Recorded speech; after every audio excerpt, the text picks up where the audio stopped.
G'day everybody, Vaughan from Grave Forsaken here. Welcome to the latest video update. Today is March 16, 2024, and yeah, it's great to be bringing you this latest update. Well, we've continued this week with the promotional effort as we head towards the release of Moment in Time. So Moment in Time's coming out on the 29th of March, which also happens to be Good Friday this year. So yeah, really looking forward to having that out and finally being able to get it out there after working on it for so long and start to get a few reactions from people, like, you know, whether what songs they like. And it's always fun with an album to find out what ends up being the more well-liked songs on an album. Like sometimes it can surprise you. Like there's been albums we've put out where, you know, a song that maybe I thought was like a mid-range song ends up being one of the better streamed songs from the album. Like probably a perfect example of that is on It Has Begun. Run for Your Life is like our most streamed song, and like it's the opening song on the album, which would help, but I never sort of, when we're putting out the album, like part of the reason that was the opening song is just like the driving riff on it. It wasn't the opening song necessarily because I thought it was like the strongest song or anything like that on the album. It was more had the cool guitar intro and everything. It sounded like an introductory song, but that's been one of our best performing songs. It's interesting, lately on Spotify, Holy Blood from This Day Forth has actually been doing really well relative to our other songs. Just noticed that sort of popping up, you know, when I look at statistics and all that. Holy Blood's been like one of our more played songs lately, and obviously, I mean, that's from 2009, so the song's 15 years old now, and it's just sort of getting a little bit more popularity on those platforms. So yeah, it's really interesting. Like, and I think Holy Blood might be like the seventh song on the album. This Day Forth, I can't remember exactly, but it's just interesting to see that sort of thing happen. It just proves you can't predict it. Like on Footsteps of God, I got quite a lot of good feedback about the song Ruskin Arms, and that was another song that when putting together Footsteps of God, I wasn't like, oh, Ruskin Arms is like one of the best songs on this album.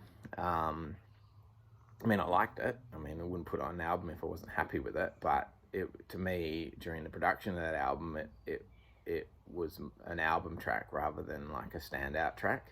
Actually, it's interesting, I might as well talk about that a bit while I'm here. So Ruskin Arms was obviously not obviously to everyone, but people who know their new wave of British heavy metal history will know that the Ruskin Arms was where Iron Maiden used to play a lot in their early days. And when I visited London, like 20 years ago now, being a massive Iron Maiden fan, I actually went out to the area, to those places, and I went into the Ruskin Arms, the actual tavern where they used to play, and I saw the band room and everything like that, and I wrote those lyrics for that song actually in the Ruskin Arms. Like I remember specifically, I took a pen and paper because I wanted to get some inspiration from being like somewhere that's like considered like birthplace of like modern heavy metal.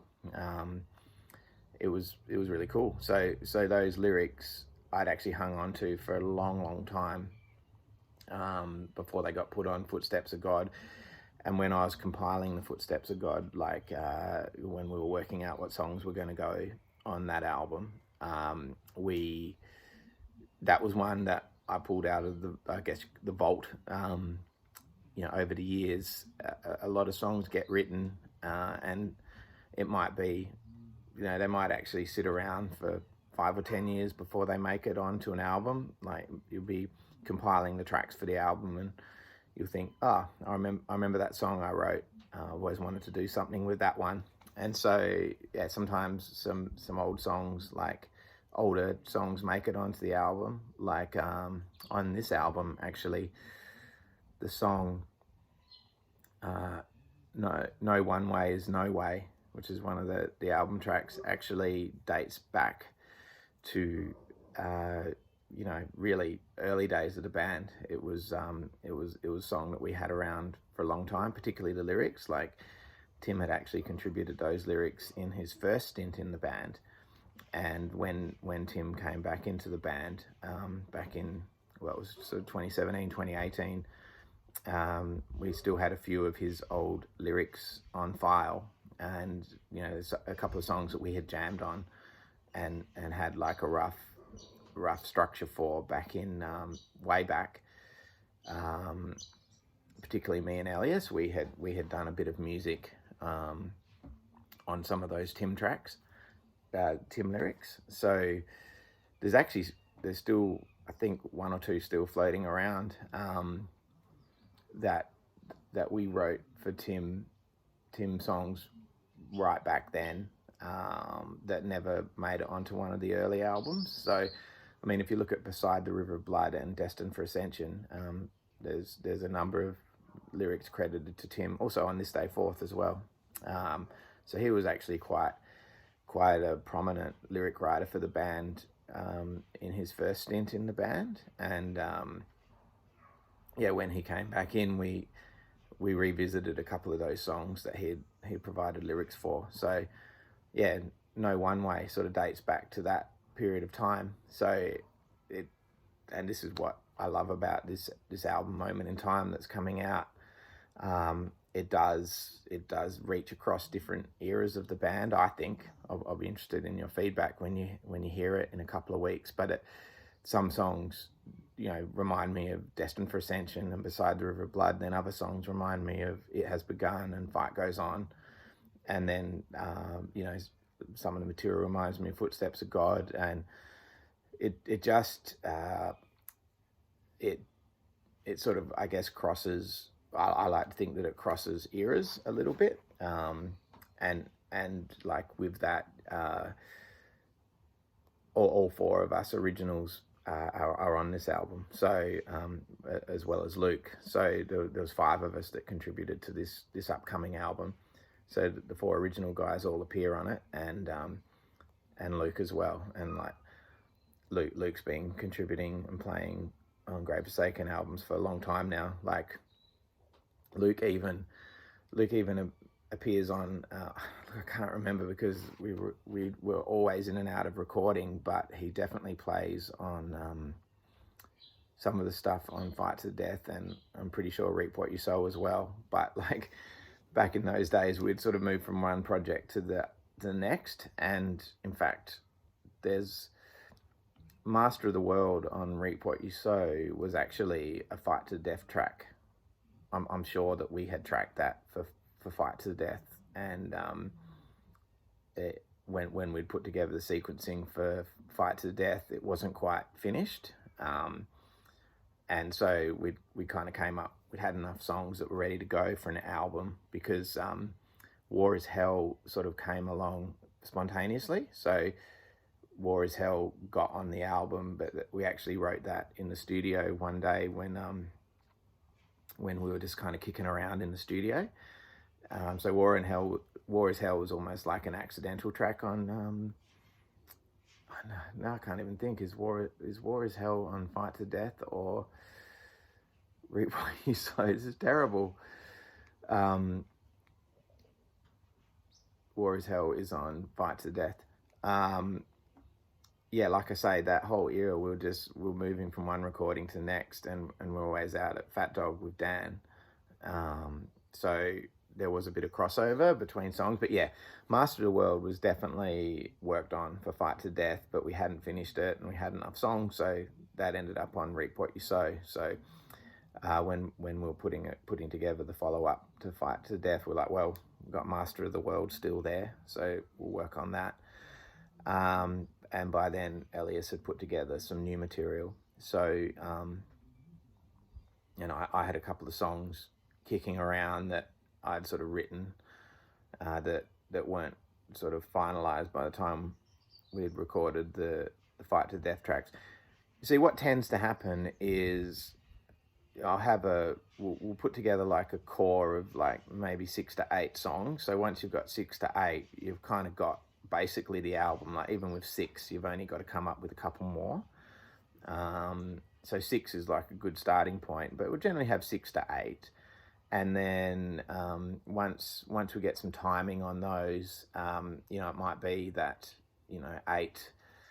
8 only takes you to 27 minutes or something. So at that point, it might be like, well, what else have I got demos of? What else have we worked on? Is there anything that got demoed for the previous album that we just didn't put on that track list? So that certainly happened with Moment in Time. So there was a bunch of songs that Luke had given me demos for, and at the same time I had a bunch of tracks that I had done demos for. So Luke gave me a few demos in a hurry, and pretty quickly realized that combining Luke's demos with mine, we're all of a sudden up to 8 songs. And then there'd been a few songs that had been around during the It Has Begun, Footsteps of God era that hadn't got recorded. So like Win the Day, No One Way is No Way. They had actually been part of the group of songs for Footsteps of God, and they hadn't been finished, and same kind of thing happened. We ended up with enough songs far enough down the road that, okay, that they'll be on Footsteps of God, but we had these other ones. So there's generally speaking, there'll be like a couple of songs that are around that will end up being on the next album, just because we've got enough material for the current album. So there's even like, there's 1 or 2 that I've already got in mind for the follow-up to Moment in Time. Whenever we get working on that, the priority now is Moment in Time. But whenever we get working on the follow-up to Moment in Time, there's actually a couple of songs that I've got demoed that will probably be considered for the next album. There's a fair bit of work to do before we've got like a full album's worth of material, but that's okay. Like 2024 is about this one. And then, later on in the year, we might start thinking about, okay, because it tend to take a year or so to compile an album and record it. So we'd want to by the end of 2024 have a few songs together, like with a bit of a framework for the follow-up album. So that will happen, and that's always happened with Great Forsaken. That's nothing new. So yeah, I've gone on a bit longer than normal, but that's okay. Hope you're still with me. So yeah, Moment in Time coming out on March 29. The Power of Salvation video clips got to 13 views. I was looking at 13 minutes on the timer. Has got to 500 views. Just so happy with that. I've never really paid attention to views on YouTube, but I'm pretty sure that that's the fastest we've got to 500 for any clip. So thanks so much for enjoying that, and helping that get to 500. And we'll see how it keeps going once the album's out and songs are on streaming services and all that. So I've got the podcast. I've been trying to drop that once a week. I've been trying to drop the video once a week. So please subscribe to the YouTube channel. We're up to about 206 now. So great to have you all on board.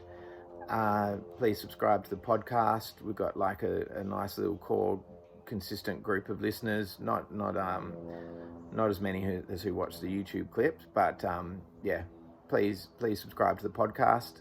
I meander down a few alleyways, I guess, of my memory, a little bit like what I've done today on this video.